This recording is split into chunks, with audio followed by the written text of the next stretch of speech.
जो समाज राजा बना सकता है उस समाज को लाचार बनाया गया, उस समाज को गरीब बनाया गया। जो व्यक्ति गरीब होता है वो व्यक्ति लाचार होता है, और जो लोग लाचार होते हैं वो 500,000 में अपना वोट बेच देते। बाबा साहब ने कमांडिंग में लाने की कोशिश की, ब्राह्मणों ने हमको डिमांडिंग में ला लिया, मांगने का ही काम करते रहते। जो बातें आपको बताई जा रही बहुत गंभीर बातें।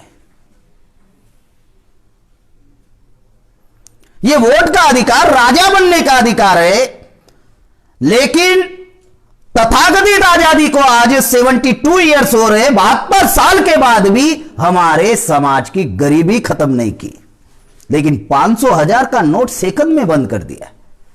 क्या टेक्नोलॉजी है, सेकंड में बंद कर दिया। टीवी पर आया, अनाउंसमेंट कर दिया, आज रात 8 बजे ये 2 नोट बंद हो जाएंगे। अरे भाई, गरीबी हमारी चल रही है। 55 साल कांग्रेस ने राज किया है, 19 साल बीजेपी ने राज किया। चाहे तो गरीबी आप 5 साल में खत्म कर सकते थे, नहीं कर रहे। ये बंगाल का 1 साल का बजट है 2 लाख करोड़। कितना? 2 लाख करोड़। मालूम है कहां खर्चा करने पड़ते हैं? 1 लाख करोड़ चलो कर्मचारी की सैलरी, 1 लाख करोड़ चपरासी से लेकर कलेक्टर की सैलरी, 1 लाख करोड़ जनता के विकास एवं कल्याण के लिए होते। करते हैं क्या? लोगों को तो मालूम नहीं होता कि साला बजट क्या है बंगाल का। 2 लाख करोड़। जो बातें बताई जा रही बहुत महत्वपूर्ण इंपॉर्टेंट बात। तो 55 साल जो है वो कांग्रेस ने राज किया, 19 साल बीजेपी ने राज किया, लेकिन हमारी गरीबी खत्म नहीं हुई, हमारी समस्याएं बढ़ती गई। जो समस्याएं अंग्रेज काल में नहीं थी वो समस्या आजाद भारत में निर्माण हुई। अंग्रेज काल में सिर्फ 11 करोड़ लोग गरीबी में थे। इस तथाकथित आजादी में 83 करोड़ लोग गरीबी में चले गए, जो सरपंच का फॉर्म नहीं भर सकते, उसकी अनामत रकम जमा नहीं कर सकते। सरपंच कहते हैं इधर या प्रधान कहते हैं? प्रधान। महाराष्ट्र में सरपंच कहते, उधर उत्तर भारत में प्रधान कहते, तो इधर भी प्रधान, इसलिए कंफर्म करने के लिए कहा। प्रधान का जो चुनाव होता है ना, तो 83 करोड़ लोग प्रधान का चुनाव नहीं लड़ सकते, फॉर्म नहीं भर सकते, उसकी अनामत रकम नहीं भर सकते। अंग्रेजों का राज था, भारत गुलाम था। गुलाम भारत में एक भी किसान ने आत्महत्या नहीं की। आज आजाद भारत में लाखों किसानों ने आत्महत्या की, और आज भी सिंधु बॉर्डर पर किसान आंदोलन चला रहे हैं। जो एमएसपी भारत सरकार ने बंद की, उसके विरोध में आंदोलन कर रहे, और कईयों किसान मर गए। बारिश गिर रही है वहां पे, किसान लगे हैं, और उनको क्या कह रहे? इनके पीछे अलगाववादी का हाथ होगा, आतंकवादी का हाथ है।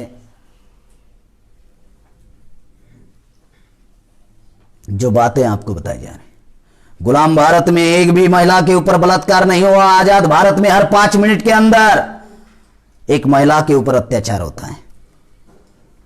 गुलाम भारत में अंग्रेजों का राज था, नक्सलवाद नाम की समस्या नहीं थी, आजाद भारत में पैदा हुई। गुलाम भारत में आतंकवाद नाम की समस्या नहीं थी, आजाद भारत में पैदा हुई। जो समस्याएं गुलाम भारत में नहीं थी, वो समस्याएं आजाद भारत में निर्माण हुई। जो बातें आप लोगों को बताई जा रही, इतनी गंभीर बातें।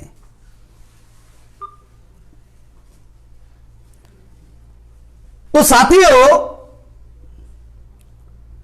ये व्यवस्था परिवर्तन जो उद्देश्य संगठन ने रखा है कि हमें व्यवस्था परिवर्तन करना होगा, इस उद्देश्य को लेकर पूरे देश भर में हम लोग चल रहे हैं। हम लोग मट्ठी का बांध बांधना नहीं चाहते, हम लोग गटर को बदलना चाहते हैं।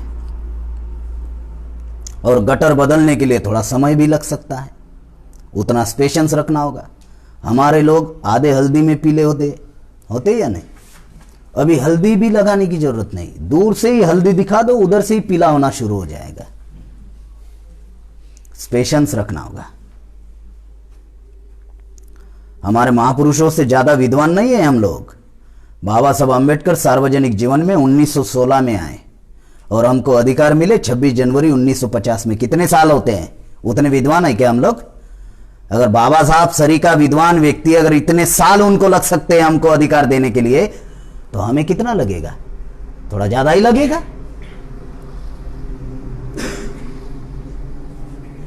गरम गरम चावल खाओगे, चावल ज्यादा खाते हैं बंगाल में,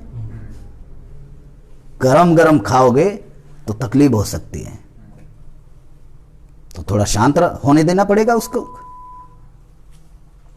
जो बातें बताई, हमें पेशेंस रखना होगा, हमें पेशेंस रखना होगा, क्योंकि गटर को बदलना चाहते हैं और यह गटर साधारण नहीं है, मजबूत है। भले ही संख्या में वो अल्पसंख्य लोग हैं, लेकिन पत्थर सरीका मजबूत बने हुए हैं। हमें बेवकूफ बनाकर, गुलाम बनाकर,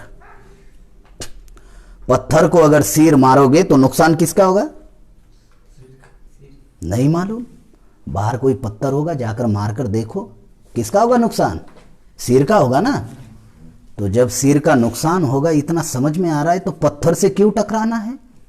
अगर टकराना है तो फिर पत्थर शरीर की ताकत मजबूत करनी होगी, तब ना टकराव होगा। इस व्यवस्था से अगर एक आदमी लड़ेगा, मर जाएगा, मिट जाएगा। एक जाति लड़ेगी तो मर जाएगी, मिट जाएगी। भारत में कोई भी जाति, हमारे बहुजन समाज की कोई भी जाति 1% नहीं है। कुछ जातियां आपको इस एरिया में दिखेगी, कुछ जातियां आपको नॉर्थ बंगाल में दिखेगी ही नहीं, साउथ बंगाल में दिखेगी नहीं। 15 किलोमीटर में शब्द बदल जाते हैं, 50 किलोमीटर में खान पान रहन सहन बदल जाता है, 100 किलोमीटर में बोली भाषा बदल जाती है। ये परिस्थितियां हैं। तो गटर को अगर बदलना है तो गटर को समझना बहुत जरूरी है कि आखिरकार गटर क्या है। तो भारत में जो व्यवस्था है वो 2 प्रकार की है। एक है समाज व्यवस्था, दूसरी है शासन और राज्य व्यवस्था। समाज व्यवस्था मतलब जिसमें हम जीते हैं। समाज व्यवस्था में वर्ण व्यवस्था, जाति व्यवस्था, स्त्री दास्ता, अछूत, आदिवासियों का अलगीकरण, यह समाज व्यवस्था है। वर्ण व्यवस्था जिसमें हमको शूद्र अतिशूद्र बनाया, इकट्ठा नहीं हो पा रहे हम लोग।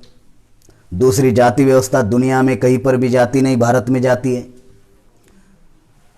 ब्राह्मण ने कहा जाति भगवान ने बनाई। अच्छा, तो भगवान को अमेरिका इंग्लैंड में पैदा होने के लिए कोई तकलीफ हुई थी क्या? है, उधर जाति नहीं, इधर जाति है। दुनिया में भगवान तो एक ही होते हैं, सबका मालिक तो एक ही है। तो क्यों भगवान को यह जानकारी नहीं थी कि भारत के बाहर भी कोई देश है? मैं गारंटी के साथ कहता हूं, जो आर्टिफिशियल ब्राह्मणों के भगवान है ना, आर्टिफिशियल, उनको जानकारी ही नहीं थी। क्यों? इसका जवाब ही उन्होंने भगवत गीता में लिख कर दिया, यदा यदा ही धर्मस्य ग्लानिर्भवति भारत, यानी भारत पर संकट आएगा तो ही मैं आऊंगा। क्यों? अमेरिका पर आएगा तो नहीं आएगा? हाँ? क्यों इंग्लैंड पर संकट आएगा तो नहीं आएगा? तो मैं जब अध्ययन करते गया तब पता चला, अरे इसको जानकारी होगी तब ना आएगा कि बाकी के भी कोई देश है दुनिया में, इसको तो भारत के ही बारे में मालूम है।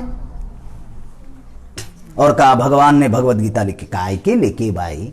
भगवान तो दुनिया में एक होते, सबका मालिक एक है। आप ही पंडित पढ़ाते हो ना, सबका मालिक एक है। तो अमेरिका में जाति नहीं है, तो ये झूठ ब्राह्मण का पकड़ा गया। तो ब्राह्मण ने कहा हाँ, कर्म से जाति बनी। हाँ? भगवान गायब हुआ, कर्म से जाति बनी। अच्छा, तो कैसे बनी बताइए? कर्म का मतलब जो हम काम करते हैं उसे कहते हैं कर्म। अच्छा, तो क्या कर्म होते हैं भारत में? तो जो चमड़े का काम करते हैं उसको चमार कहा गया, जो कपड़े धोने का काम करते हैं उसको धोबी कहा गया, जो कपड़े सिलाने का काम करते हैं उसको दर्जी कहा गया, जो मटके बनाने का काम करता है उसको कुम्हार कहा गया या प्रजापति कहा गया। चलो इसका भी विश्लेषण करते हैं। अमेरिका में भी चमड़े का काम करने वाले लोग हैं, चमड़ा बेचने वाले लोग हैं, कंपनियां हैं, चप्पल पहनने वाले लोग हैं, जूते पहनने वाले लोग हैं। चमार नाम की जाति नहीं है। अमेरिका में भी कपड़े धोने वाले लोग हैं, लेकिन धोबी नाम की जाति नहीं है। अमेरिका में भी कपड़े सिलाने वाले लोग हैं और पहनने वाले लोग हैं, थोड़े कम पहनते होंगे लेकिन पहनते तो है। दर्जी नाम की जाति नहीं। अमेरिका में भी मटके बनाने वाले लोग हैं, मटके का पानी पीने वाले लोग हैं, लेकिन कुंभार या प्रजापति नाम की जाति नहीं है। अमेरिका में भी नहीं है कुंभार या प्रजापति नाम की जाति। अगर कर्म से जाति बनी, अगर यह बात सच है कि कर्म से अगर जाति बनी तो कर्म भारत में होते हैं, दुनिया में भी कर्म होते हैं, लेकिन कर्म के आधार पर दुनिया में जाति नहीं है, भारत में जाति बनाई है। तो यह भी फेल हो गया ब्राह्मणों का। जो जाति जानवरों में है वो जाति इंसान में निर्माण कर दी। अगर भगवान ने जाति नहीं बनाई, कर्म से जाति नहीं बनी, इसका मतलब जाति बनाई इंसान ने। अब वो कौन इंसान है जिसने जाति बनाई? इतना विद्वान व्यक्ति कौन है भाई जितने ये जातियां बनाई? भारत में दो ही जाति है, आदमी और स्त्री, पुरुष और स्त्री, नर और मादी, बस खेल खत्म। जो जाति जानवरों में है वो इंसानों में निर्माण की। जानवरों में क्या जाति है? घोड़े के घर में घोड़ा पैदा होता है, बराबर कह रहा हूं? हाँ। गधे के घर में गधा पैदा होता है, सुअर के घर में सुअर पैदा होता है, खच्चर के घर में खच्चर पैदा होता है। ये जानवरों में जाती है, बराबर है। अब ये वर्ण व्यवस्था बनाई थी ब्राह्मणों ने, ब्राह्मण क्षत्रिय वैश्य शूद्र। ब्राह्मण के घर में भी इंसान पैदा होता है, क्षत्रियों के घर में भी इंसान पैदा होता है, वैश्यों के घर में भी इंसान पैदा होता है, शूद्र के घर में भी इंसान पैदा होता है, अति शूद्र के घर में भी इंसान ही पैदा होता है। इधर जाति है? नहीं है। इधर घोड़े के घर में घोड़ा, गधे के घर में गधा, सुअर के घर में सुअर, खच्चर के घर में खच्चर। जानवर के आकार, प्रकार, आवाज से आप पहचान लेते हो ये जानवर किस जाति का है, पहचानते हो या नहीं? इंसान के आकार, प्रकार, आवाज से आप पहचान लेंगे ये किस जाति का है। कोई है विद्वान इधर बैठा हुआ है? पहचान लेंगे? नहीं। इतना ही नहीं, जानवर के टट्टी से समझ में आता है कि ये किस जानवर की है।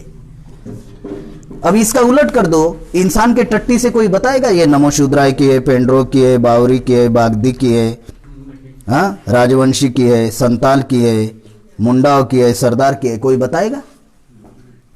जो जाति जानवरों में है वो जाति इंसानों में निर्माण कर दी, और ये करने वाला दूसरा कोई नहीं था, तो ये करने वाला ब्राह्मण था। पुष्यमित्र शुंग नाम के ब्राह्मण ने भारत में जाति लाई। कब लाई? जब मौर्य साम्राज्य का 10वां सम्राट बृहद्रथ की जब हत्या पुष्यमित्र शुंग ने की, उसके बाद में भारत में जाति लाई। जाति क्यों लाई? क्योंकि हम लोग इकट्ठा ना हो सके, इसीलिए जाति बनाई गई। हम जातियों में बटे हुए लोग नहीं हैं, हम जातियों में बांटे हुए लोग हैं। ये समाज व्यवस्था। हमारा आदमी अधिकारी बन जाता है तो उसको लगता है कहां जाति है, सारा खत्म हो गया, सारा बाबा साहब ने खत्म कर दिया। अच्छा, तुम्हारे लिए कुछ नहीं रखा, सब खत्म कर दिया। वो बोलता है मैं अधिकारी हूं, मैं बेल दबाता हूं, तो ब्राह्मण भी दौड़ कर आता है। कहां रह गया छुआछूत, कहां रह गई कास्टिज्म? उस गधे को मालूम नहीं होता है कि वो 10 से 5 बजे तक अधिकारी है, और जैसे ही समाज में आता है चमार बन जाता है, नमोशूद्राय बन जाता है, राजवंशी बन जाता है, पेंड्रो बन जाता है, बावरी बन जाता है, बागदी बन जाता है, संताल बन जाता है। उसको मालूम ही नहीं होता। अधिकारी ऑफिस में है, ऑफिस से घर आया मतलब समाज व्यवस्था में आया, और जैसे ही समाज व्यवस्था में आता है तो भारत में समाज है ही नहीं, भारत में तो जाति है। समाज शास्त्र भारत में पढ़ाया जाता है, लेकिन समाज भारत में नहीं है, जाति है। वास्तविकता जाति शास्त्र पढ़ाना चाहिए, लेकिन भारत में पढ़ाया जाता है समाज शास्त्र। तीसरा, दुनिया में जानवर छूने लायक था, लेकिन भारत में इंसान अछूत। यह व्यवस्था भारत में थी। चौथा, प्राचीन काल में महिला प्रधान थी, देश चलाती थी, मातृसत्ताक पद्धति थी। आज भारत में महिलाएं दोहरी गुलाम है, एक पुरुष की और दूसरा इस व्यवस्था की। छोटी होती है तो बाप के नियंत्रण में रहना पड़ता है, थोड़ी बड़ी हो जाती है तो भाई के नियंत्रण में रहना पड़ता है, शादी हो जाती है तो पति के नियंत्रण में रहना पड़ता है, और बूढ़ा जब हो जाते हैं तो बच्चों के नियंत्रण में रहना पड़ता है। महिला जो है वो दोहरी गुलाम है। वो भी इंसान है, हम भी इंसान हैं, उनको भी जीने का अधिकार है, हमको भी जीने का अधिकार है। 50% आबादी अगर पुरुषों की है तो 50% आबादी महिलाओं की भी है। उनके साथ इक्वेलिटी का व्यवहार होना चाहिए, नहीं होता है। और आप लोग ध्यान रखो, 50% महिलाओं को अगर आप तैयार नहीं करोगे तो आप आजादी का आंदोलन चला ही नहीं सकते। मैं जहां जहां जाता हूं तो कार्यकर्ता बताते हैं महिला ये आती ही नहीं। कैसे आएगी? खुद की महिला को घर में छुपा कर रखोगे और दूसरे के महिला के पास जाकर कहोगे ये पर्चा लीजिए, कार्यक्रम में आएगी, तो वो क्या कहेगी? अपने महिला को नहीं ला रहा है और मेरे पास पर्चा देने आया है। समझ में आ रहा है मामला? समझ में आ रहा है? Charity beginning at home. अच्छे कार्य की शुरुआत सबसे पहले अपने घर से करो। अपनी महिला को पहले तैयार करो। अगर उसको तैयार करोगे तो वो आजू बाजू की 2 महिलाएं तैयार करेगी। खुद की महिला को हम तैयार नहीं करेंगे और दूसरों के महिला को पत्रक देंगे तो ये तो गलत बात है। ये कोई सैद्धांतिक बात तो है ही नहीं। साथियों, समाज व्यवस्था में एक समूह को हजारों साल पहले जंगल की ओर खदेड़ दिया, जो शिक्षा, ज्ञान, विज्ञान, कंप्यूटर ज्ञान, ट्रांसपोर्टिंग सिस्टम, दूरसंचार साधनों से हजारों साल से दूर रहा। जिनके ज्ञान का विकास नहीं हुआ वो आदिवासी समाज है, जिनका अभी तक सिविलाइजेशन नहीं हुआ, जिनके साथ अछूत का व्यवहार हुआ वो कम से कम गांव के बाहर तो भी थे, शहर से लगे हुए तो भी थे, लेकिन एक समूह हजारों साल से जंगल की ओर खदेड़ दिया। यह है समाज व्यवस्था, और यह समाज व्यवस्था बनाई ब्राह्मणों ने। इसके ऊपर नियंत्रण ब्राह्मणों का। गटर समझा रहा हूं। दूसरी है शासन और राज्य व्यवस्था, देश चलाने की यंत्रा। 4 पिलर है। जैसे घर बांधने के लिए पिलर खड़े करने पड़ते हैं ना, कॉलम, अगर वो मजबूत नहीं रहे तो आपका घर मजबूत नहीं होगा। उसी प्रकार से ये देश 4 पिलर पर खड़ा है। 150 करोड़ जनता का भविष्य 4 पिलर निर्धारित करते हैं। पहला है पार्लियामेंट, विधेय पालिका, जहां पर आप विधायक और सांसद चुनवा कर भेजते हो। वो विधेय पालिका ब्राह्मणों के नियंत्रण में। 55 साल कांग्रेस ने राज किया, 19 साल बीजेपी ने राज किया। कांग्रेस बनाई किसने? 28 दिसंबर 1885 में कांग्रेस बनी। चैटर्जी, बैनर्जी ये बंगाल के ब्राह्मण, आगरकर, गोखले, तिलक महाराष्ट्र के ब्राह्मण, कांग्रेस बनी।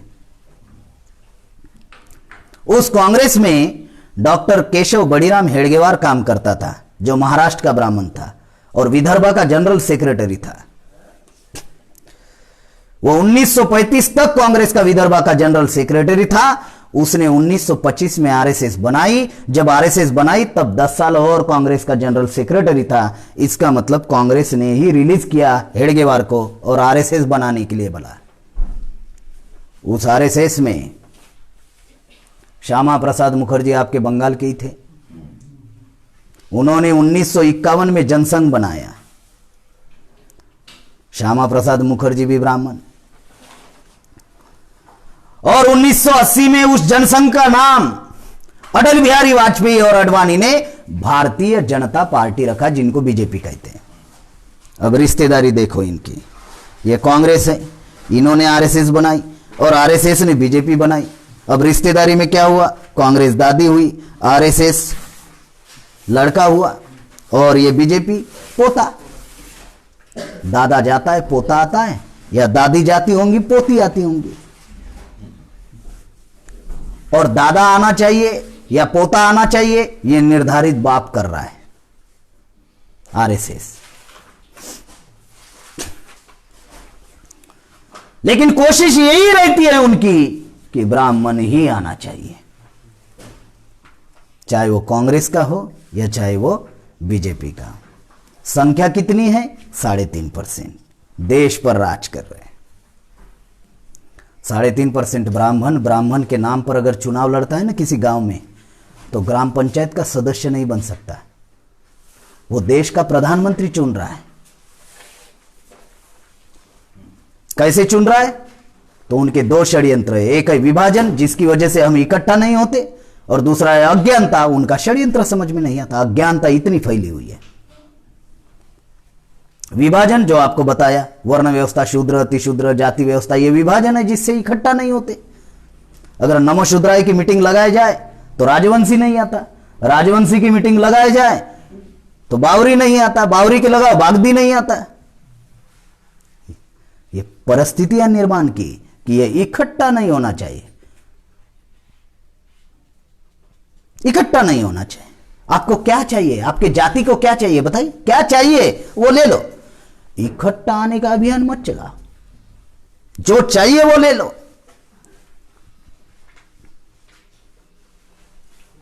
पार्लियामेंट उनके नियंत्रण में। आज सत्ता में बीजेपी है, ब्राह्मणों की पार्टी। अपोजिशन में कांग्रेस है, ब्राह्मणों की पार्टी। थर्ड अपोजिशन कम्युनिस्टों का, ब्राह्मणों की पार्टी। इस बंगाल में 22% शेड्यूल कास्ट है, 6% आदिवासी है। गवर्नमेंट के रिकॉर्ड के अनुसार 27% मुसलमान है और 40% ओबीसी है। ये टोटल होती है 95%। कितना होता है? 95%। ब्राह्मण कितने हैं बंगाल में? 1.8%। 25 साल बंगाल में कांग्रेस ने राज किया, ब्राह्मणों का दल। 34 साल सीपीआई ने राज किया, ब्राह्मणों का दल, ज्योति बसु। 10 साल टीएमसी ने राज किया, ब्राह्मणों का दल, ममता बनर्जी। कौन सा कल्याण किया?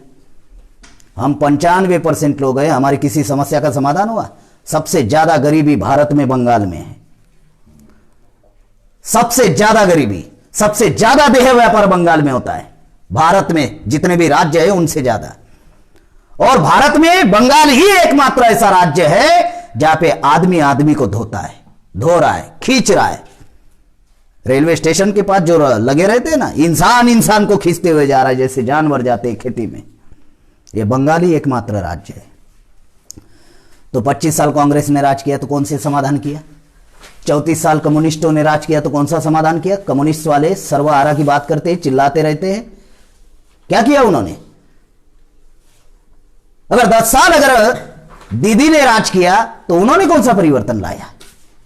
हम 95% लोग हैं, लेकिन 1.8% लोग राज कर रहे हैं।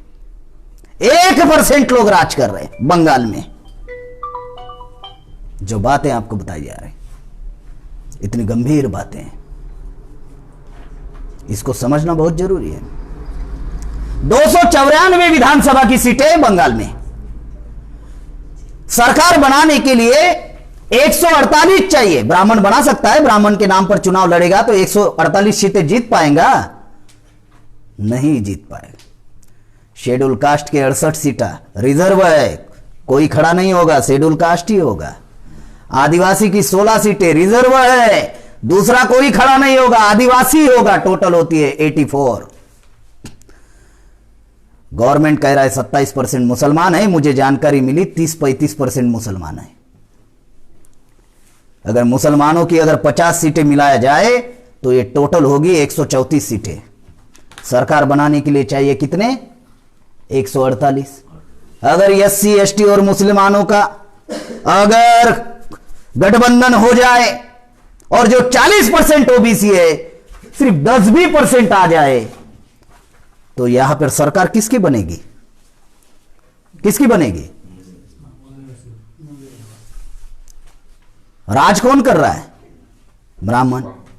हमारी समस्या का समाधान नहीं हो रहा है। क्यों नहीं हो रहा है? सरकार ब्राह्मणों की है। समस्या का समाधान करेंगे तो आप राजा बन जाओगे, आपका ज्ञान का विकास होगा, बुद्धि का विकास होगा। तो हरिचंद ठाकुर जी ने कहा, जिस समाज का होता है राजा वो समाज होता है ताजा। हाँ, गुरचंद ठाकुर जी ने, जिस समाज का होता है राजा वो समाज होता है ताजा। हमारा राजा ही नहीं होगा तो हम ताजे कैसे रहेंगे? तो कैसे रहेंगे? सुकड़े रहेंगे। सुकड़ा मालूम? टील टीले। है ही नहीं राजा तो टील टीले। हमारे लोग कैसे हैं? टील टीले। ब्राह्मण को देखा है? उनकी सरकार है तो कल्याण ब्राह्मण का होगा कि हमारा होगा? चला, उनके बच्चे विदेश में पढ़ने के लिए जाते हैं, उनके बिजनेस 1 लाख करोड़ 2 लाख करोड़ का बजट है, 1 लाख करोड़ कर्मचारियों का पेमेंट, 1 लाख करोड़ का बजट। हमारा कल्याण होता है या ब्राह्मण का कल्याण होता है? 1 लाख करोड़ में 5 साल में अगले चुनाव की तैयारी करके रख देते। हर जाति में दलाल पैदा किया है। बुद्धा के बाद भारत में क्रांति क्यों नहीं हो रही? बुद्धा के क्रांति के बाद अगर भारत में क्रांति नहीं हो रही है, उसका एक ही कारण है कि हर जाति में एक एक दलाल पैदा किया है और वो दलाल चुनाव के दौरान मैनेज करते रहता है। कितना चाहिए? बोलो कितना चाहिए? इस वजह से हमारी किसी भी समस्या का समाधान नहीं हो रहा है। इसलिए बाबा साहब आंबेडकर ने कहा कि जो पुनः व्यक्त हुआ गांधी जी के साथ में, इससे हमारे समाज में दलाल और भड़वे पैदा हुए, जिनको हम नेता मानते हैं। ये नेता नहीं है। अगर ये परिस्थिति बंगाल में है, अगर ये परिस्थिति है कि हम 95% लोग हैं, अगर गठबंधन कर दिया जाए और विकल्प खड़ा कर दिया जाए तो, अगर विकल्प खड़ा कर दिया जाए तो भविष्य हमारा रहेगा। हम निर्णय लेंगे राज किसका होगा। हम निर्णय लेंगे कि कौन सी समस्या का समाधान पहले करना है। जहां भी अवसर मिलेगा ना, 24 घंटे में कानून बनाएंगे और 72 घंटे में लागू करेंगे। जहां भी अवसर मिला ना, चाहे किसी राज्य में हो या देश में हो, अवसर मिला 24 घंटे में कानून, 72 घंटे में अमल। जो करेगा नहीं, 7 दिन की फांसी की सजा। आप लोगों ने एक टाइम की फांसी सुनी होगी, 7 दिन की। तो आप लोग सोच रहे होंगे साला 7 दिन फांसी की सजा का क्या मामला है?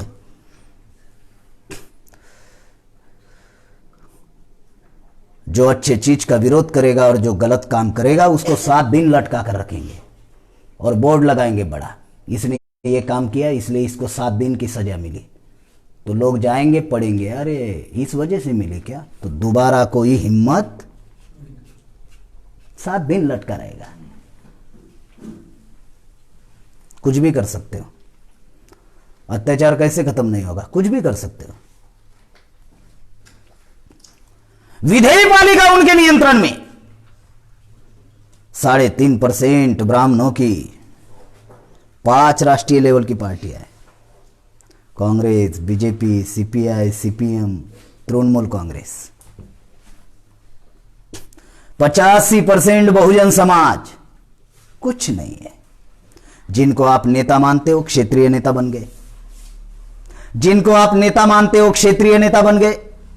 मायावती यूपी तक सीमित, मुलायम सिंह यूपी तक सीमित, हमारे एससी एसटी ओबीसी के नेता। नीतीश कुमार बिहार तक सीमित, लालू प्रसाद यादव जी बिहार तक सीमित, जीताराम मांझी जी बिहार तक सीमित। कल तक रामविलास पासवान जी थे, अब है नहीं। तो चिराग पासवान उनका लड़का बिहार तक सीमित। ये झारखंड लगा हुआ है, शिबू सोरेन झारखंड तक सीमित, अर्जुन मुंडा झारखंड तक सीमित। ओडिशा लगा हुआ है, कायस्थ है नवीन नाथ पटनायक, ओडिशा तक सीमित। हमारे नेता क्षेत्रीय नेता। गुजरात जाओ छोटू भाई वसावा गुजरात तक सीमित, महाराष्ट्र जाओ शरद पवार महाराष्ट्र तक सीमित, रामदास अठवले, प्रकाश आंबेडकर महाराष्ट्र तक सीमित। हमारे नेता क्षेत्रीय नेता। समस्या देशव्यापी, नेता राज्यव्यापी। समस्या गटर में है, समाधान राज्य में चल रहा है। गटर कहां पे? दिल्ली में है। आगे जाकर हमारे नेता जाति के नेता बन गए। हमारे जो नेता है वो जाति के नेता बन गए। मायावती जी चमारों की नेता, मुलायम सिंह यादवों का नेता, नीतीश कुमार कुर्मी का नेता, शरद यादव यादवों का नेता, रामविलास पासवान जी जो थे, चिराग पासवान पासवानों का नेता, जीताराम मांझी मुसर का नेता, शिबू सोरेन संताल का नेता, अर्जुन मुंडा मुंडाओं का नेता, सरदार का नेता, छोटूभाई वसावा भील का नेता, शरद पवार मराठों का नेता, रामदास अठवले प्रकाश आंबेडकर महारों का नेता, हमारे नेता जाति के नेता, हमारे नेता क्षेत्रीय नेता, हमारे नेता जाति के नेता, लेकिन सोनिया गांधी देश का नेता। समझ में आ रहा है? अडवाणी देश का नेता, अमित शाह देश का नेता, दीदी देश का नेता और हमारे जाति के नेता। कैसे समस्या का समाधान होगा? समस्या तो देशव्यापी है ना, किसी राज्य की समस्या नहीं है, किसी जिला की समस्या नहीं है, किसी जाति की समस्या नहीं है, सभी की समस्या है, हमारे सभी मूल निवासी जातियों की समस्या है। विधेयपालिका उनके नियंत्रण में, एक जाति के नियंत्रण में। विधेयपालिका में विधेयक पारित होते समाज के कल्याण के, वो आते हैं कार्यपालिका में, जिनको एग्जीक्यूटिव कमेटी कहते हैं, जहां पे आईएएस अधिकारी होता है, कलेक्टर जिला का होता है, जिला परिषद का सीओ होता है, जो प्लानिंग बनाते हैं। आज 72% आईएएस अधिकारी ब्राह्मण तथा तत्सम उच्च जाति के, और ब्राह्मणों ने कोई आंदोलन भी नहीं चलाया रिजर्वेशन के लिए, तो 10% रिजर्वेशन ब्राह्मणों को दे दिया।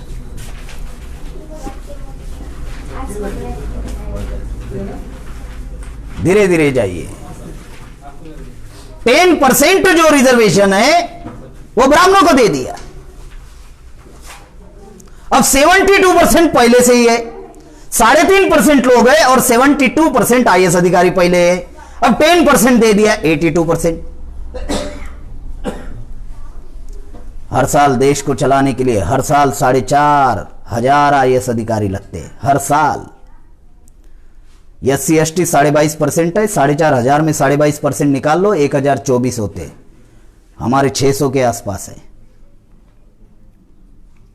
ओबीसी 52% है, 4,500 में 52% निकाल लो, 2,342 होते हैं, 150 के आसपास है। 2015 में 315 ओबीसी के बच्चे आईएएस के लिए सिलेक्ट हुए, सब कुछ हुआ, ट्रेनिंग हुआ, सब कुछ हुआ, रिजेक्ट किए क्रीमिलियर लगाकर। क्रीमिलियर क्या है जानते हो? जिनके पास दांत है उनको चने नहीं दिया, और जिनके दांत नहीं है उनके सामने चने रख दिया, खाओ। यह है क्रीमिलियर। जो बच्चों को पढ़ा सकता है, आईएएस बना सकता है, सरकार ने कहा उसको रिजर्वेशन नहीं। जो गधे चरा रहा है, जो चारवाक बना हुआ है, जो खेती कर रहा है, जो पढ़ाई नहीं कर रहा है, सरकार ने कहा इसको रिजर्वेशन। अरे वो पढ़ ही नहीं रहा है भाई, अगर पढ़ रहा है तो जिला परिषद में पढ़ रहा है, उसका बाप उसको technical education, higher and professional education नहीं दे पा रहा है, सरकार ने कहा उसको रिजर्वेशन।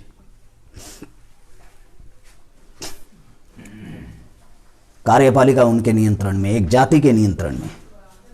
न्यायपालिका, सुप्रीम कोर्ट के 98% जज ब्राह्मण, 36 में से 33 जज ब्राह्मण सुप्रीम कोर्ट के। पूरे देश भर में हाई कोर्ट के 600 जजेस होते हैं, 582 ब्राह्मण, 18 जज SC OBC माइनॉरिटी का, और भारत के इतिहास में आदिवासी का अभी तक जज नहीं बना। चौथा है मीडिया। अब ये मीडिया तो मालूम है, इलेक्ट्रॉनिक मीडिया, सारे टीवी चैनल ब्राह्मणों के। महिलाओं को उठने नहीं देते, बच्चों को सोने नहीं देते टीवी वाले। दूसरा है प्रिंट मीडिया, सारे पेपर उनके। तीसरा है ट्रेडिशनल मीडिया, जिनको आप महाराज कहते हो, महाराज है नहीं, वो RSS, विश्व हिंदू परिषद, बजरंग दल के पूर्णकालीन प्रचारक है। चौथा है वोकल मीडिया, हमारी 4,500 बोली भाषा है, हमारी बोली भाषा को मान्यता नहीं है, लेकिन 3.5% ब्राह्मण ग्रंथ भाषा बोलता है, ग्रंथ भाषा लिखता है, उनके संस्कृत को मान्यता है। इसलिए गुरुचरण ठाकुर जी ने कहा, जिस समाज का होता है राजा, वो समाज होता है ताजा। हमारा कोई राजा नहीं है, राजा ब्राह्मणों का है, कल्याण ब्राह्मणों का हो रहा है। देश में भी हो रहा है, बंगाल में भी हो रहा है। अगर हमारा राजा बनेगा तो हमारा कल्याण होगा। ये दो जो गटर, ये जो गटर आपको बताया, जिसको हम बदलना चाहते हैं, तो ये गटर है, एक शासन और राज्य व्यवस्था, और एक है समाज व्यवस्था। पहले शासन और राज्य व्यवस्था में बदल होगा तो ही समाज व्यवस्था में बदल होगा, ऐसा नहीं होगा। इसलिए क्या करना होगा? मैंने 2 पर्याय बताए, बैलेट बुलेट। एक तीसरा पर्याय है जन आंदोलन। जो नेल्सन मंडेला ने जन आंदोलन किया, 27 साल जेल में रहा। ब्लैक एंड व्हाइट का आंदोलन चल रहा था उधर, 27 साल जेल में रहा, आंदोलन किया। जन आंदोलन एकमात्र पर्याय है। जन आंदोलन से क्या होगा जानते हो? जन आंदोलन से सामाजिक क्रांति होगी। सामाजिक क्रांति हुई तो राजकीय क्रांति होगी।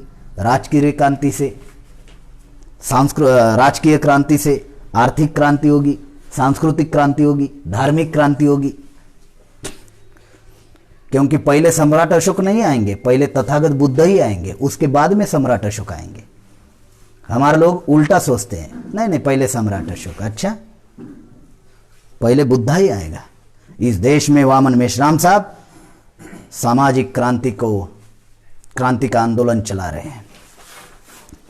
ये जो गटर जो है एक जाति के नियंत्रण में चला गया, इस वजह से हमारी हजारों समस्या निर्माण हुई। इस गटर को हम लोग बदलना चाहते हैं, इस व्यवस्था को हम लोग बदलना चाहते हैं।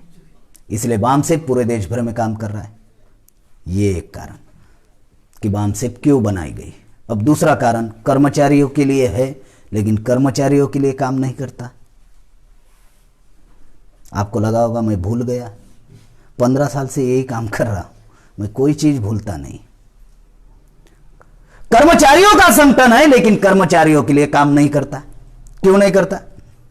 कर्मचारी विद्वान है, मेरिट में आया, तो उसके नाम पर कोई अधिकार लिखा हुआ है क्या संविधान में? बोलते हैं ना, मैं रात दिन अभ्यास किया, मैंने मेहनत की, तब जाकर मेरिट में आया। तो उसके नाम पर कोई अधिकार लिखा हुआ है? अधिकार किसके नाम पर है? सोसाइटी के नाम पर है। Scheduled caste, scheduled tribe, OBC, इनके नाम पर अधिकार है। Article 340 OBC, article 341 schedule caste, article 342 schedule tribe, और इनसे जिन्होंने धर्म परिवर्तन किया उनके लिए आर्टिकल 25 से लेकर 29 तक सिक्योरिटी प्रोटेक्शन का अधिकार दिया, राइट्स दिए। तो ये अधिकार समाज के नाम पर है। रिजर्वेशन इन एजुकेशन सोसाइटी के नाम पर, मेरे नाम पर नहीं है। मैं बुद्धिमान हूं इसलिए मेरे नाम पर संविधान में कोई लिखा हुआ नहीं है। रिजर्वेशन इन एजुकेशन सोसाइटी के नाम पर आर्टिकल 21 335। रिजर्वेशन इन सर्विसेज सोसाइटी के नाम पर 15(4) 16(4). रिजर्वेशन इन प्रमोशन सोसाइटी के नाम पर। रिजर्वेशन इन पॉलिटिक्स आर्टिकल 330 332 समाज के नाम पर। इसलिए 68 सीटा रिजर्व है ना, ये व्यक्ति के नाम पर है क्या? अब शिक्षा का अधिकार मिला समाज के नाम पर, नौकरी का अधिकार मिला समाज के नाम पर, प्रमोशन मिला समाज के नाम पर, राजनीतिक दल में गया समाज के नाम पर। ये गया इस वजह से पैसा आया समाज के नाम पर, लगाया परिवार के लिए, इज इक्वल टू सत्यानाश। आया मामला समझ में? अधिकार मिले समाज के नाम पर, जो हमें अधिकार नहीं था। 26 जनवरी 1950 के पहले नेता नहीं था, कर्मचारी नहीं था, छात्र नहीं था। जो नेता निर्माण हुआ वो नेता पार्टी और हाईकमांड का गुलाम है। जिनको आप अपना नेता मानते हैं, जिनकी कहानी मैंने बताई, गुलाम है। जो खुद गुलाम है उनसे अपेक्षा रखते हो। साला उनको तो 10 जूते मारना चाहिए, 1 गिनना चाहिए, और 10 मारो 2 गिनो, और 10 मारो 3 गिनो। मैं आपके बंगाल का नहीं हूं, मेरे अंदर किसी भी प्रकार का कोई डर नहीं है। क्यों? क्योंकि हमारी जो मौत है ना पहले से ही मशान घाट में छोड़कर आई है। क्या करेगा ज्यादा से ज्यादा? अभी इतने प्रेम कुमार गेड़म तैयार हो गए, कितनों को मारोगे भाई? है कितनों को मारोगे?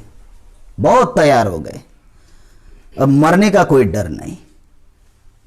जिनकी वजह से सत्यानाश हो रहा है उनसे हम लोगों को खबरदारी रखना बहुत जरूरी है। जानते हो हमें क्यों कुछ नहीं करते? जानते हो 24 घंटे मुझे और मेश्राम साहब को गुजरात में जेल में डाला था। आपको जानकारी है? कितने लोगों को ये बताओ तो? जानकारी है? परिवर्तन यात्रा के दौरान मुझे और मेश्राम साहब को जेल में डाला था। 24 घंटे के अंदर छोड़ना पड़ा। प्रधानमंत्री गुजरात का, गृह मंत्री गुजरात का, राष्ट्रीय अध्यक्ष गुजरात का, 24 घंटे के अंदर। क्यों जानते हो? क्योंकि ऐरा गैरा नत्थु खैरा का संगठन थोड़ी ना है, ये लाचार लोगों का संगठन थोड़ी ना है। वामसेप ये देशव्यापी संगठन है। 31 राज्य में, 550 जिला में, 5000 तहसील में, 22,000 ब्लॉक में, 2.5 लाख गांव में गाजर मूली की तरह काट डालेंगे। उनके अंदर वो डर है कि ये मूल निवासी लोग हैं। उनको मालूम है 1 जनवरी 1818 में 500 लोगों ने 28,000 ब्राह्मणों को गाजर मूली की तरह काट डाला, इसलिए वो डरते हैं। ये देशव्यापी संगठन है। कोने कोने में जाकर बोलता हूं, अभी तक 30-32 राज्य में कार्यक्रम हुए हैं, 300 के आसपास जिला में मेरे कार्यक्रम हुए हैं। जो हमारे कार्यकर्ता है वो मुझे जानते हैं। नेता जो निर्माण हुआ वो पार्टी हाईकमांड का गुलाम है। कर्मचारी निर्माण हुआ, उनकी स्टोरी बताई मैंने। परिवार में मदमस्त है, मिला समाज के नाम पर, लगाया पूरा परिवार के लिए। और जो छात्र है वो मिसगाइडेड मिसाइल है। और ये 3 ही वर्ग समाज का नेतृत्व कर सकता है। ये समाज के नाम पर अधिकार मिला तो समाज को पेबैक होना चाहिए या नहीं? अगर समाज के नाम पर मिला तो समाज को पेबैक होना चाहिए। और ये 3 ही वर्ग समाज का नेतृत्व कर सकता है, क्योंकि इटली के एंटोनी ग्राम्सी ने कहा, जिस समाज की समस्या होती है वो समाज गुलाम होता है। समस्या का सिद्धांत गुलामी से जुड़ा हुआ है।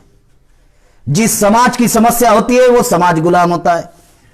अगर गुलाम समाज को आजाद कराना है तो गुलाम समाज में पढ़े लिखे लोगों का निर्माण होना बहुत जरूरी है। पढ़ा लिखा वर्ग ही समाज को न्याय दे सकता है, समाज का नेतृत्व कर सकता है। अभी अनपढ़ लोगों को सेज आएगा समझ में, अनपढ़ लोगों को एलपीजी समझ में आने वाला है, अनपढ़ लोगों को ईवीएम समझ में आने वाली है, अनपढ़ लोगों को एनआरसी समझ में आएगा, सीएए समझ में आएगा, एनपीआर समझ में आएगा? नहीं आएगा। प्राइवेटाइजेशन आएगा समझ में? नहीं आएगा।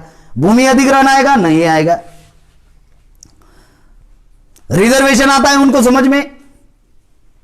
यह सब आता है समझ में पढ़े लिखे लोगों को। और पढ़ा लिखा वर्ग ही समाज का नेतृत्व कर सकता है। और ये 3 वर्ग की यह समस्या है।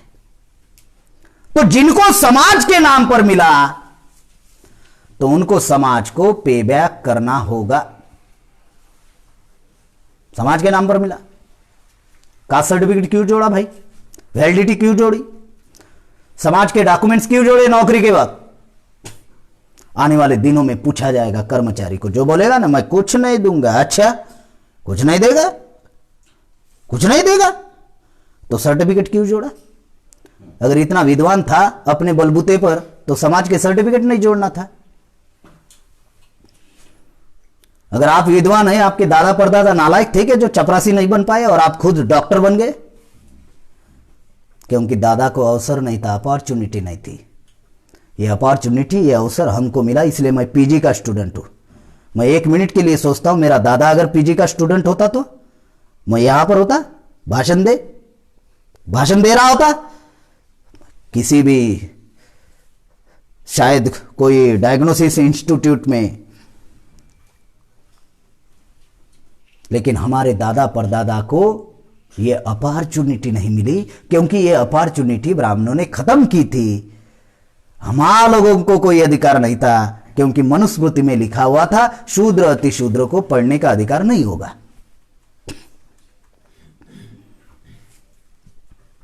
जो बातें आपको बताई जा रही, तो इसलिए यह समाज का ऋण है हमारे ऊपर। इसलिए समाज को पेबैक करना है। लोग बोलते हैं ना समाज ने हमको क्या दिया, ये बहुत सारी चीजें दी। जो अधिकार व्यक्ति के नाम पर लिखा हुआ नहीं है, समाज के नाम पर है। और हमारे लोगों ने पे बैक टू सोसाइटी नहीं किया। इस वजह से 18 मार्च 1956 में बाबा साहब अम्बेडकर ने कहा कि मुझे पढ़े लिखे लोगों ने धोखा दिया। ये पढ़े लिखे लोगों की व्याख्या बाबा साहब अम्बेडकर ने की कि ये गद्दार लोग हैं। काशीराम साहब ने कहा ये एंटी सोशल एलिमेंट है, असामाजिक तत्व, जैसे गुंडे मवाली होते हैं ना, ये वैसे लोग हैं।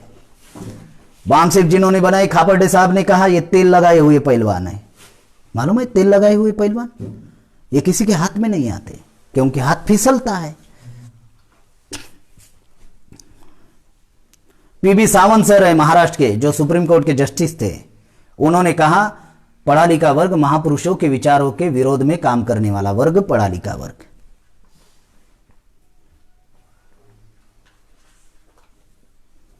मेश्राम साहब जिनका 42 इयर्स का अनुभव है, उनके अनुभव से उन्होंने कहा पढ़ा लिखा वर्ग सवाल पूछने वाला वर्ग, सवाल ही पूछेगा, उसका जवाब तर्क के आधार पर दिया, समझ में भी आया, फिर भी काम नहीं करेगा पढ़ा लिखा वर्ग। वो खुद को इतना ज्ञानी समझता है, इतना ज्ञानी समझता है कि उसको लगता है मैं ही ज्ञानी हूं। फिर अगर आप ज्ञानी हो तो पीएचडी करने के लिए एजुकेशन कौन सा चाहिए? कौन सा चाहिए? पीजी का एजुकेशन चाहिए ना अगर पीएचडी करना है तो अभी। और कहां पे करता है पीएचडी? ज्योतिराव फुले के ऊपर। फुले साहब कितने पढ़े लिखे? 7वीं पढ़े लिखे। और पीएचडी कौन कर रहा है? पीजी का स्टूडेंट 7वीं पढ़े लिखे व्यक्ति के ऊपर पीएचडी कर रहा है। मामला समझ में आ रहा है? तो ज्ञानी फिर ज्योतिराव फुले थे या ये था? पीएचडी काय के ऊपर करते? हरिचांद जी ठाकुर के ऊपर। हरिचांद जी ठाकुर कितने पढ़े लिखे थे? कितने थे? कितने थे? एक भी नहीं थे। गुरुचांद जी ठाकुर पढ़े लिखे थे थोड़े, हरिचांद जी नहीं थे। पीएचडी किन के ऊपर करनी पड़ती है? उनके ऊपर। पीएचडी करने के लिए पीजी करना पड़ता है। पीजी के बाद पहले एमफिल था, अभी वो एमफिल बाजू में किया, अभी पीजी के बाद आप पीएचडी कर सकते हो, नया रूल बनाया। तो फिर ज्ञानी हरिचांद जी ठाकुर थे या ये पीजी का स्टूडेंट ज्ञानी है? पढ़ा लिखा वर्ग सवाल ही पूछते रहेगा, ये कैसा है, ये ऐसा है, आप ये गलत कर रहे हैं, आप वो गलत कर रहे हैं, आपको ऐसा सलाह ही देते रहेगा। क्योंकि ये जो जीभ है ना, जीभ को क्या बोलते हैं इधर? जीभ ही बोलते। तो ये जीभ जो है ना, ये चमड़े की है, थोड़ी ऊपर लगती है या नीचे लगती, थोड़ा तकलीफ होता है, चमड़े की है, सलाह ही देते रहता है। ऐसा करना चाहिए, वैसा करना चाहिए, ये करना चाहिए, वो करना चाहिए। राजस्थान में एक कार्यक्रम था, आदिवासी के घर में नामकरण का कार्यक्रम था, बच्चा पैदा हुआ था, तो मेश्राम साहब को बुलाया नामकरण के कार्यक्रम में। तो मेश्राम साहब ने उस बच्चे का नाम एकलव्य रखा। एकलव्य मालूम है? और कहा थोड़ी बहुत तो भीड़ रहती है, खाना है भाई अगर नहीं है तो कोई आएगा नहीं। क्या कार्यक्रम किया, बच्चे का बर्थडे किया और खाना भी नहीं रखा। तो खाना है तो हमारे लोग जरूर आते। तो आए, बहुत सारे लोग थे। तो एक डॉक्टर था, तो मेश्राम साहब को कहने लगा, 25 साल पहले की बात है, कहने लगा कि बोले आप जो काम कर रहे हैं वो गलत काम कर रहे हैं, ऐसा नहीं होता है, वैसा नहीं होता है, ऐसा करना चाहिए, वैसा करना चाहिए। आधा घंटा भाषण दिया। मेश्राम साहब ने शांतपूर्ण तरीके से सुना और सुनने के बाद कहा, मान्यवर आपका परिचय? तो उसने नाम बताया, डॉक्टर, मैं डॉक्टर फला फला हूं, उसका नाम नहीं लेना चाहता हूं। तो बोले आप किस किस्म के डॉक्टर हो? तो उन्होंने कहा कि मैं हड्डी रोग तज्ञ हूं, हड्डी जोड़ने का काम करता हूं। तो मेश्राम साहब ने कहा, डॉक्टर साहब अगर मैं आपको हड्डी कैसे जोड़ना है अगर ये बता दूं तो आप बात मानेंगे? तो डॉक्टर ने कहा नहीं मानेंगे। तो बोले क्यों नहीं मानेंगे?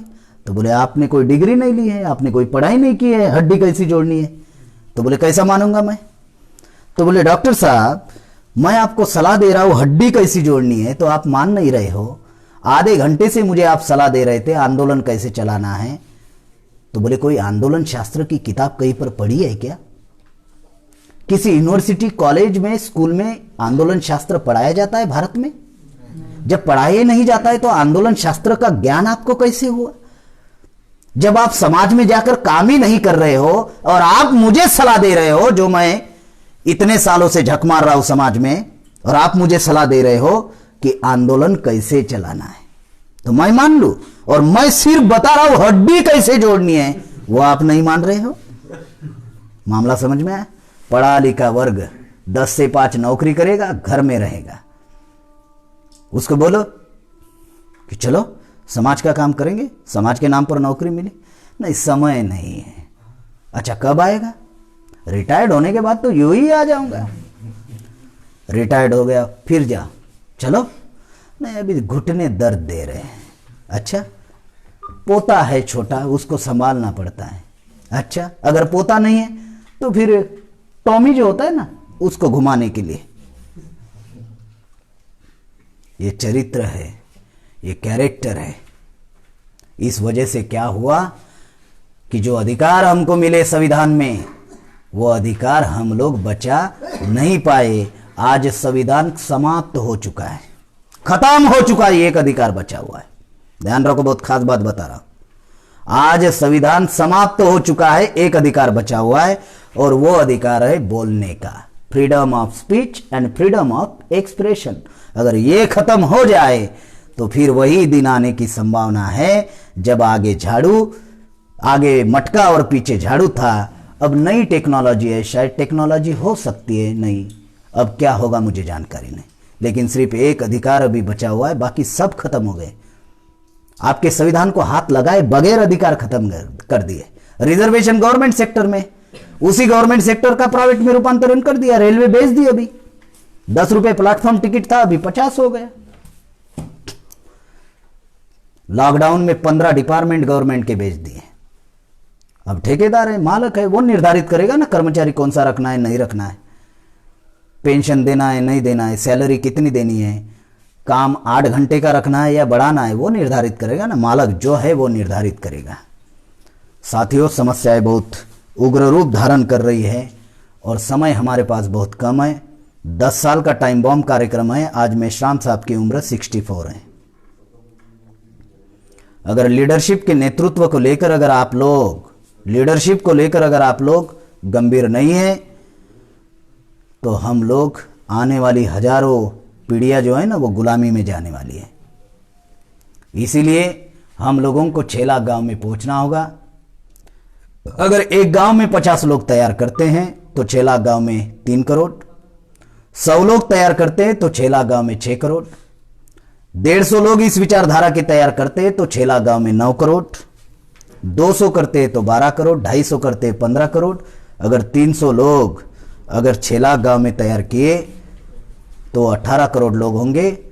11.5 करोड़ में नरेंद्र मोदी प्रधानमंत्री बना है। कितने करोड़ में? हमें कितना करना है? 18 करोड़। 150 करोड़ लोक संख्या होगी अभी 2021 में। 150 करोड़ लोगों की जरूरत नहीं है।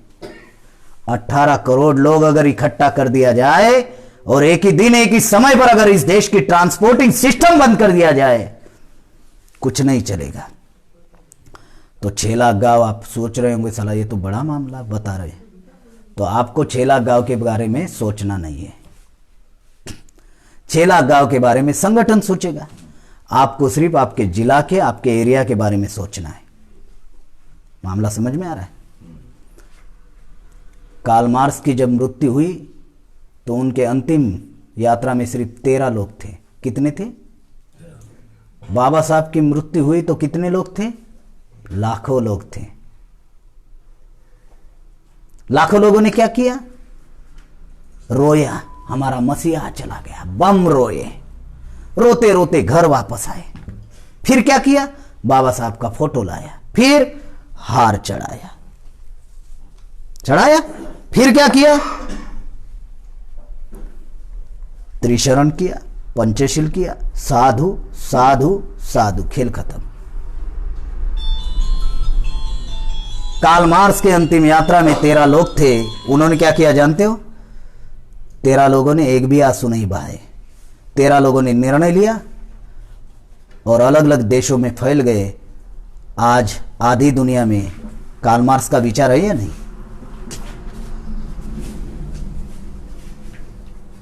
हम लोगों ने क्या किया? रोया और घर में आकर पूजा पाठ करना शुरू किया और महापुरुषों को भगवान बना दिया। अगर ये चिंगारी आप अपने जिला में फैलाना चाहते हो तो निर्णय लो और 24 घंटे में से 22 घंटे निजी जीवन के लिए लगाओ, सिर्फ 2 घंटे समाज के लिए दो। ये एक काम करो। दूसरा काम, अगर ये चिंगारी अपने जिला में फैलाना चाहते हो तो 7 दिन में से 6 दिन परिवार के लिए लगा दो। 1 दिन सिर्फ अपना गांव छोड़कर दूसरे गांव में जाकर प्रसार करो। यह आंदोलन 6 लाख गांव में पहुंच जाएगा, पता भी नहीं चलेगा।